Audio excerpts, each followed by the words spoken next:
towards your sons and towards the boys. Eliminate it. Why? Why? And what is being said about that? What are the results on that? Well, I know there's a lot of boys right now who don't want to be fathers, don't want to raise children, don't want to be a contribution to local society, their basic communities. I know I think there's a stat that says a good portion, I think it said 50% of men over 50, men over 30, or right under 30 or right at 30, have not had a sexual experience with a woman.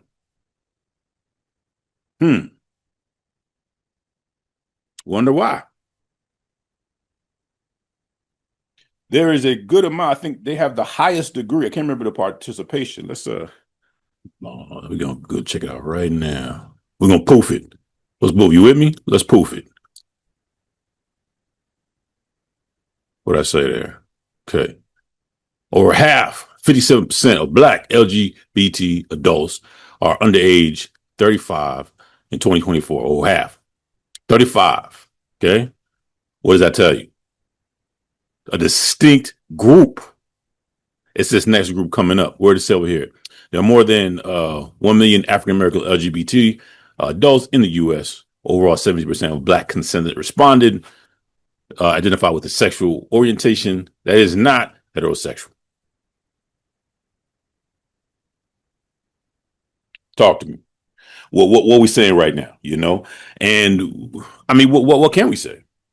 It's just that simple. I'm not trying to talk anything more than the fact of what I'm seeing with my own eyes. You know what I mean?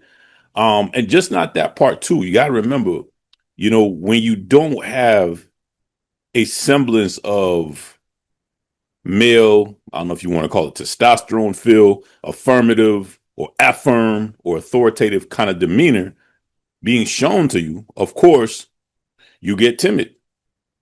I would say a good amount of the young Black cats I meet and I run into, man, they are, you see them, they still my height and all that, you know what I mean? 6'4", 6'5", grown people and stuff like that, but they have nothing to say. They are timid beyond timid. They don't feel comfortable being outside the house. You see what I'm saying? That's like a cave mentality. There's nobody in the world who realistically wants a lifestyle where all I do is stay up in the house.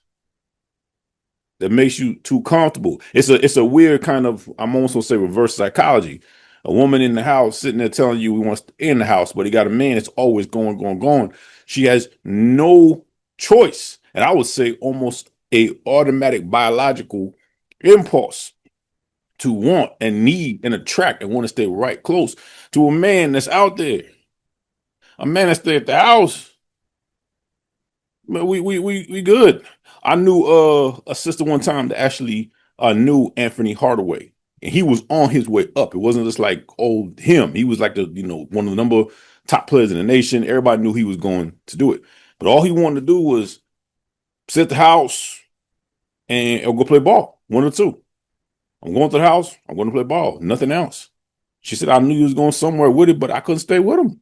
Couldn't do it because, man, even though I might or might not, it's a good chance, me and you gonna end up together.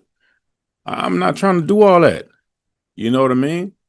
So it's crazy. And if you don't have catered members, testosterone feel, alpha, really leadership, authority type people leading, you know what your spot gonna look like?